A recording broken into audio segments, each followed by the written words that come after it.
फिर अपन गाड़ी शुरू किया, तो शुरू में कॉल कर रहा है P1263 सिलेंडर 2 पंप इंजेक्शन वाल कंप्रेसिबल सिग्नल।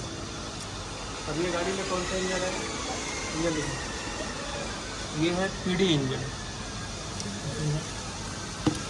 अब PD इंजन में क्या फॉल्ट मार रहा है। अब ये फॉल्ट मार रहा है, सबसे पहले तो चीज़ अपने को इसका जो 35 के बाद अंदर इंजेक्टर का सॉकेट है ना, और वायरिंग चेक करना पड़ेगा, क्योंकि इसका 100 में से 90% वायरिंग का ही फॉल्ट बनता है। ये थोड़ा लग रहा है, अगर ये फॉल्ट बने इसमें तो आप एक बार वो वायरिंग जरूर चेक करें।